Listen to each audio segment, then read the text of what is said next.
чухал анализын дотоод зах зээлийн дугаар эхлэхэд бэлэн боллоо. За, Монголын хөрөнгийн бирж ээлжидээсоор өөрийн захин муудсан дээр 2024 оны нийт жилийн хугацаанд арилжааны тайланг байршуулсан. За, бид түүн дээр анализын хөрөнгө оруулагчдад хамгийн хэрэгтэй тун үзүүлэлт график слайдуудыг бэлтгэлээ. За, ингээд шууд агуулгад орцгоё. Тэгэхээр хэлбэл өнөөдөр үндсэндээ бирж дээрх нийт 2024 оны арилжааны тайланг бүхэлд нь тоомлж ярина гэсэн үг. За, дээрээсээ хараад хөрөнгийн биржийн арилжааны дүн харагдаж байна. За, өнгөрөгч 4 жилийн хугацаа график дээр харагдсан байна. За, босоо баган дээр бол тухайн тайлан жилийн нийт арилжааны дүн харагдана. За, энд бол мэдээж анх дахь зах зээл, хоёр дахь зах зээлийн нийлбэрийг нь хамрахсан байгаа. За, өнгөөр үн цаас буюу бүтээгдэхүүн тус бүрээр нь илэрхийлж байна. За, тэгэхээр ингээ хараад үзвэл өнгөрөх онд нийт бирж дээр нэг 1.4 их найдын арилжаа ихсэн, маш их дүнтэй арилжаа ихсэн байх нэ. За, энэ өнгөрсөн оны өмнөхтэй харьцуулбал нэг үндсэндээ бараг 2 дахь өссөн буюу нэг нугарчихсан байдалтай харагдаж байна. За, өнгийн графикийг харуул улаан өнгийг бондын буюу өрийн бичгийн арилжаа эзэлж байна. За, улбар шар дээр хувьцааны арилжаа, анх дахь хоёр дахь зах зээлийн арилжааны эзэлсэн маань харагдаж байна. За, өнгөрөгч онд бол нийт хувьцааны анх дахь зах зээл буюу IPO дээр 4 компани олон нийтэд нээлттэй хувьцаат компани болсон баг. За, дээрээс хараад Арт Кредит, MJ Aqua, за үндэсний лотерей, Тэнгэр даатгал компани баг. За, би үнэст онцлог IPO-ны хувьд бол Тэнгэр даатгалын IPO-г онцлсон байна. Нийт 10.9 тэрбумыг өнгөрөгч 11 сард татан төлөвлөсөн баг. За, онцлог бондын хувьд бол улаан график дээр харагдаж байгаа буюу 2024 оны 1.4 их найдын нийт арилжааны 64%-ыг бүрдүүлж байгаа бонд. Тэр дундаа онцлог бонд буюу Монгол улсын нийслэл Улаанбаатар бонд одоо нийслэлийн засаг даргын захирамжаар 500 тэрбумыг энэ он татан төлөвлөсөн байгаа. За, олон улс төр гэсэн мөн өндөр дүнтэй сая долларын бондыг татан төлөвлөсөн. Тэгэхээр эдгээр графикууд дээр бол он тус бүрд тухайн жилд одоо жишээлбэл 2021 онд Эрдэнэс тавталгааны бондууд, за 2024 онд нийслэлийн 500 тэрбумын бонд, за 2022-23 онд улбар шар буюу хувьцаа нь яагаад өндөр байна вэ гэвэл тухайн жил бол банкны тухай хуулийн өөрчлөлттэй холбоотойгоор одоо системийн 5 банкуд маань яг эд IPO хийжсэн жилүүд байгаа. Тэр нэг иймэрхүү мөчлөгийн шинжтэй хуулийн өөрчлөлттэй холбоотойгоор одоо үн цаасны одоо өөрчлөлт эзлэх хувьд бол харьцангуй өөрчлөлт гэдгийг та бүхэн анхаарах зүйтэй байх нэ. Тэгэхээр энэ онд бол ялчгүй 64%-ийн дийлэх хувийг нийслэлийн бонд бүрдүүлсэн онцлог бондоор одоо тодруулж байна. За, мөн үүн дээр нэмэлтээр одоо худалдаа хөгжлийн банк TDB Securities-ийн гаргасан TGBT одоо пластик боловсруулах үйлдвэрийн 11 сая долларын бонд, за хаан банкны гаргасан ногоон бонд гэх мэтчлэн байгаль орчин нийгэм дээлтэй ногоон бондууд гарч байгаа нь сайшаалдгээрээ түүнийг мөн онцгон зүйтэй болов. За, нийтлэг үзүүлэлтээр бол нийтлэг хугацаанд бол ерөөхдөө бол одоо бонд хөрөнгөөр платсан үнцаас буюу тогтмол өвөөжтэй бүтээгдэхүүний арилжааны одоо эзлэх хувьцаатай нийл зөнгөлөх хувийг бүрдүүлж байгаа нь энэ дээрээс харагдаж байна. За, би ер нь лайвууд дээр бодож байгаа слайд болгон дээр яг хөрөнгө оруулагчтай зөвлөөд нэг зөвлөмж дүгнэлтүүдийг хүргэе гэж байгаа. Тэгэхээр энэ слайд дээр юу гэж та бүхэн зөвлөх вэ гэхээр ер нь бол хөрөнгө оруулалтын багц портфолио дээр хэдүүлээ одоо яг 2024 эдгээр онуучиг өөрийн багцыг та бүтээгдэхүүн үнцаас тус бүрээр нь төрөлжүүлэхийг танилцуулж байна. За, олон улсад бол яг стандарт багц буюу 60-40 харьцаа гэж байдаг. За, 60% нь хувьцаан дээр, 40% нь бондон дээр. За, заавал тэрийг барихгүй маа гэхэд бол за хамгийн багадаа 50% нь тогтмол өвчтэй бүтээгдэхүүн дээр, үлдсэн 50% нь 2-3 төрлийн салбарын сайн хувьцаан дээр байршуулахыг бид зөвлөдөг байгаа. Тэгэхээр үнцаас тус бүр өөрсдийн гэсэн онцлогтой одоо бонд бол тогтмол өвчтэй буюу харьцангуй эрсдэл багт өвөөж нь тогтмол. Одоо нэг дунджаар хаалттай бонд 19%, нээлттэй бонд 18%.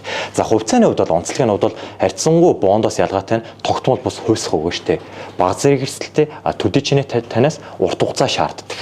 За, та урт хугацаанд value хувьцаанд хөрөнгө оруулж чадсан бол бондоосоо илүү нийт хугацаанд таны хөрөнгө оруулалтын багцыг өгөөжийг нь ашигын хувийг нэмэгдүүлдэг онцлогтой байгаад байгаа. Тэгэхээр та аль ч талдаа байсан зах зээлийн аль ч циклд хөрөнгө оруулалтын багцаа зайлшгүй төрөлжүүлэх шаардлагатай гэсэн дүгнэлтэнд хүрж байна. За, арилжааны дүн ингээд томроод дэм байж. За, өмнөх жилтэй харьцуулахад за 2 дахин өслөө. За, бид нар ингээд нийт маркет маань өөрөө томорсон юм уу гэж зүгээр дотроо авч зараад байгаа юм биш үү.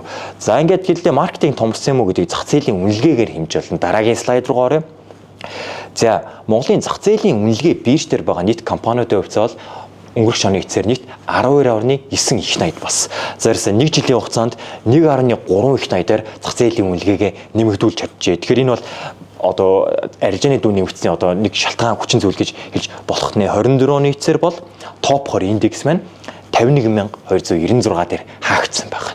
За бид нар Nikkei 295 Японы хувьцаа, за Америкийн Dow, S&P 500, за Германы DAX гэж ярьдаг. За Монгол дээр бол бид топ 20 индексийг жишг болгоод үндэсний бенчмарка болгоод ярих боломжтой. За энэ юу гэсэн үг гэхээр Монголын одоо зах зээлийн үнэлгээ, борлуул, цэвэр ашгаараа одоо үнэлэхүйц том компаниудын хувьцааны дунджийг нь илэрхийлдэг индекс гэж хэлж болно. Тэгэхээр топ 20 индекс маань өөрөө оны эхнээс оны төгсгөр хүртэл нийт 26% харьцангуй өндөр сайн өсөлт үзүүлсэн байгаа нь харагдаж байна. За үүнийг дагаад зах зээлийн үнэлгээ маань 1.3 их найдаар буюу 11.4% өссөн байгаа нь тухайн график дээр харагдаж байна. За улбар шар график дээр бол зах зээлийн үнэлгээ сар тус бүрээр гарсан байна.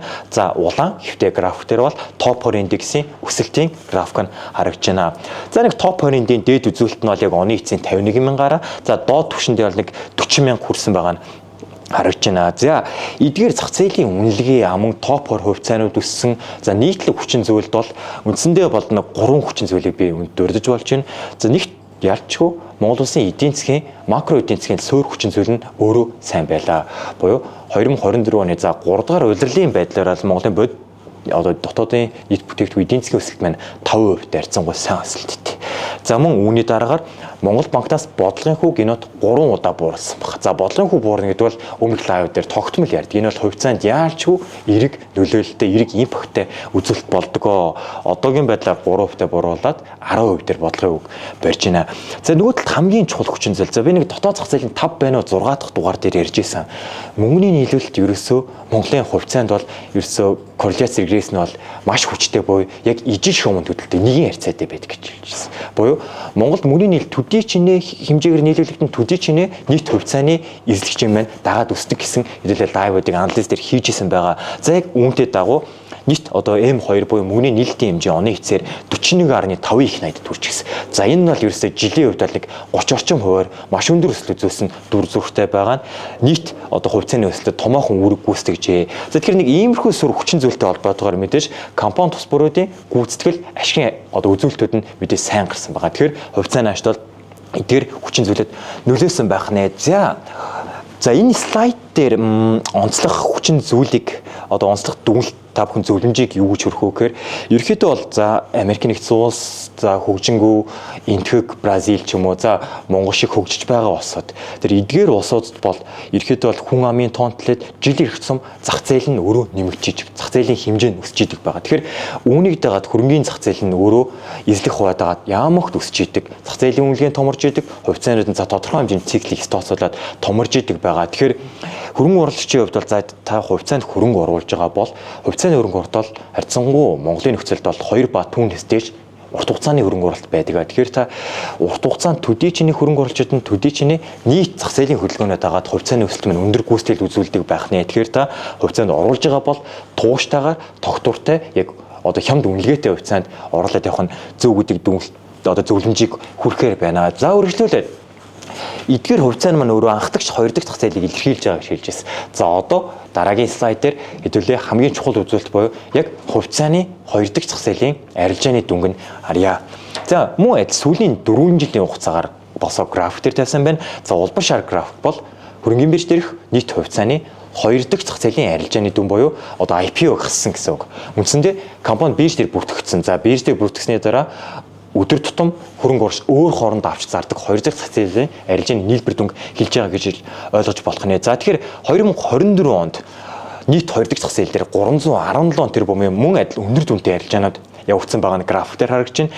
За жилийн өсөлтийг нь хараад үзвэл үнэндээ 2 дахин өссөн буюу 82% өндөр өсөлт үзүүлсэн байгаа нь харагдаж байна. За хэвтэй график дээр өмнөх жилдээ харьцуулсан өсөлтийг нь харуулж байна. За 2021 онд бол маш өндөр өссөн буюу 376% өсөлт супер өсөлт үзүүлсэн байгаа нь модел харагдаж байна. За тэгэхээр нийт хэдэн шиг хувьцаа арилжаалагдсан бэ гэхээр зөвхөн 2024 онд нийт 1 тэрбум хувьцаа арилжаалагдсан харагдаж байна.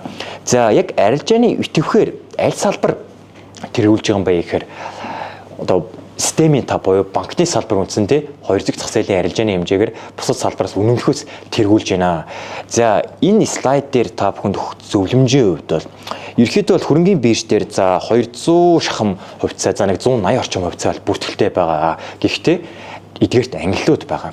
За MSCI буюу 1-р англи гэж байгаа 27 компани байна. За топ 20-нд буюу 20 топ компани байгаа. Тэгэхээр маань компани зүгээс одоо мэргэжлийн шинжээчийн зүгээс зөвлөхөд бол эдгээр одоо 200 компани хэдийгээр бүртгэлтэй байгаа ч гэсэн компани болгоны хүрэх чадвар, арилжааны идэвхтэй хэмжээ янз бүр байдаг. Тийм учраас та болж игэл топ 20-д багтах. За хамгийн багадаа Монголын өрнгийн бирж А, Б ангилалд багтах харьцангуй арилжааны идэх өндөртэй хүрэх чадвар, өндөртэй компанийн хувьцаанд хөрөнгө оруулахыг зөвлөж байна. За яг гэвэл компани хичнээн сайн байсан ч гэсэн хөрөнгөний бирж дээр арилжааны огт явагддаггүй, хүрэх чадвар байхгүй бол та хичнээн таны авсан хувьцаа магадгүй 85% өссөн ч гэсэн та зарах захиалга өгсөн тохиолдолд зарахгүй гэсэн. За үүнийг мэргэжлийн хэлгээр хүрэх чадрын эсэл буюу одоо liquidation багтаа гэж үздэг байгаа. Тэгэхээр MSCI ангил дээр эдлээ өмнөх лайв дээр үзсэн дагуу өдөрт дунджаар нэг эдгээр 27 компани нэг 15 сая төгрөгийн арилжаа явагддаг байгаа. Тэр эдлээ нэг 30 сая хувьцаа эзэмшсэн байхад бол нэг ашгаа төгжээд зарья гэж үзэхдээ бол үндсэндээ нэг дундчтай харьцуулаад хэлэхэд 2 өдрийн цоцол та нэг ашгаа төгжээд ашгаа хийгээд гарчих боломжтой байгаа буюу хүрэх чадвар харьцангуй багтай гэдгийг зөвлөх нэ. Тэгэхээр Монголд хувьцаанд хөрөнгө оруулж байгаа бол хамгийн түрүүнд та арилжааны идэвхийг нь харах нь зайлшгүй зүйтэй юм аа гэдэг зөвлөмжийг энэ слайд дээр хүргэж байна. За эцэст нь онцлог хувьцаа 2024 онд онцлог топ 10 компаниудыг би график дээр харуулсан байна. За хамгийн түрүүнд арилжааны идэвхээр тэргүүлж байгаа 10 компанийг баруун талын график дээр одоо босоо багнан шар график дээр харуулсан багт. За энэ арилжааны идэвхийн дүнд бол мэдээж багцын арилжаа болон бирж ердийн энгийн арилжааны нийлбэр дүн багчих. Багцын арилжаа буюу А, Б авч зарж байгаа талууд тохиролцсон хашаар одоо 250 сая өндөр дүнтэй арилжаанууд хийгдэг багцын арилж гэж нэрлэдэг байна. Тэгэхээр дээрээсээ бол говь хувьцаат компани бол 72 тэрбумаар бол тэргүүлж байгаа нь харагдаж байна. За үүний араас хаан банк 40 тэрбум. За хамгийн арс нь 10-т буюу худалдаа хөгжлийн банк 8 тэрбумын арилжаатайгаар тэргүүлж байгаа топ 10 арилжааны идэвхтэй тэргүүлж байгаа компаниуд болжээ. За MSCI-гийн 27 компанийг дундчлаад хараад үзвэл нэг жилд дунджаар нэг компани үндсэндээ 8.6 тэрбумын арилжаа хийдэг харьцангуй өндөр арилжаатай байхны түрүүний арилжааны идэвхтээр дурдсан байгаа. Тэр эдгээр компаниуд ийм арилжааг гүйцэтгэсэн байх нэ. За өсөлттэй компаниуд хэдлээ хараад үзвэл 24 оны 1 сарын 1-ээс 12 сарын 31 хүртэлх хугацаанд за топ 5 компаниг хувьцааны өсөлтөөр нь жагсааж тавьсан байна. За дээрээс Монголын хөрөнгийн бирж хамгийн өндөр өсөлт үзүүлсэн буюу одоо баг Монголын Nvidia болчихжээ 207% супер өсөлтийг үзсэн. 207% гэдэг бол үндсэндээ таны одоо хувьцаа 3 дахин өсчихсэн гэсэн гүйцэтгэсэн үг. За хамгийн багадаа гэхэл Хас банк ерөөсөн 1 жилийн хугацаанд 35%-аар за 5 толгой 98% буюу 2 дахин өсчихсэн. За эдгээр өсөлтийн шалтгаанууд бол нийтлэг хүчин зүйл нь бол тэрчтэй компаниудын одоо ашиг ажиллагаа компани өөрийнх нь суурь гүйцэтгэлтэй холбоотой гэж хэлж болно. За яг Монголын өргөний бирж дээр бол одоо ашигын гүйцэтгэлтээс гадна уулуурхайн биржийн арилжаа цаашдын хэтийн төлөв буюу ашигын хүлээлттэй холбоотойгоор хэмжээний одоо авах захиалга орчихсон хувьцаа нь өндөр хүлээлт шингэсэн хувьцаа гэж хэлж болно. За 5 толгойн онцлогийн хувьд бол ногдол ашиг бол маш өндөр байгаа. Бүр үнэхээр байж болгүй өндөр ногдол ашигтай. За үүнтэй холбоотойгоор мэдээж ногдол ашигын өгөөж өндөртэй холбоотой бол хувьцаа харьцангуй өссөн гүйцэтгэлтэй харагдаж байна. За банкуудын хувьд бол голомт банк бол мэдээж одоо олон улс төр 300 400 сая долларын бонд гаргасан. За түүнийг дагаад ашиг ажиллагаа нь бол маш өндөр өссөн зэрэг актив чанар буурсан өмнөх лайв дээр ажилласан. Тэр эдгээр ашигын одоо хүчин зүйлүүд бол компани өсөлтөд нөлөөлжээ. За нөгөө талдаа хамгийн одоо таагүй хувьцааны өсөлтөнд таагүй гүйцэтгэл үзүүлсэн 5 компаниг мөн адил жагсаасан байна. За эдгээр 5 компаниг харуул за голдуу санхүүгийн салбар бүрдүүлж байна. За худалдаа хөгжлийн банк нэг 24 орчим хувийн уналттай байхад. За энэ слайд дээр та бүхэн зөвлөмжийг хүрэхэд бол тэгэхээр ер нь бол аль ч улсын зах зээл, аль ч улсын эдийн засгт бол эдийн засгийн одоо цикл, компани цикл, уналт өсөлт гэж байдаг. Тэгэхээр хөрөнгө оруулалт шийдвэрлэхийн зүгээс юу ч аргагүй гэхээр 24 онд эдгээр компаниуд унжээ. Энэ бидний хувьд л нэг талаараа бол боломж байж болох. Буюу хувьцаа нь унчихсан нөгөө талдаа үнэлгээ нь маш хямд болчихсон байвал бидний зөвлөдөг дагуу таны төлөх ёстой хувьцааны үн бол зах зээл дээр байгаа үн ямагт бодит үнсэн дээр эсвэл зах зээлийн үн таны төлөх ёстой үн дээр одоо бодитоор үнэлж байгаа, хямдаар үнэлж байгаа тийм value хувьцааг бид нар хөрөнгө оруулалтыг зөвлөдөг байгаа. Тэгэхээр эдгээр уналтуудыг бол олон улсад бол боломж гэж хардаг байгаа даа. Тэгэхээр эдлээ үнэлгээг нь харж агаад эдгээр хувьцаанд хөрөнгө оруулахад магадгүй ирээдүйд өндөр ашигт одоо үзүүлэх потенциалтай байх бүрэн боломжтой. Нөгөө талдаа Монголын өргөний бирж 207% өсчихсэн. За өнгөрсөн хугацааны гүйцэтгэл ирээдүйн ашигын баталгаа болдоггүй гэснийг одоо онол байдаг. Тэгэхээр яг одоо бирж 207% өсчихжээ гэд ахуй нь бол бид нар нэг талаараа өрөөсгөл байж болно. Хамгийн түрүүнд дахиад хэлж байгаа үнэлгээ, таймингийг л бид харах нь хамгийн зөв юм аа. За тэгэхээр энэ слайд дээр та бүхэнд хэрсэл компани үнэлгээг нь харж хөрөнгө оруулалт хийгээсэй гэж зөвлөж байна.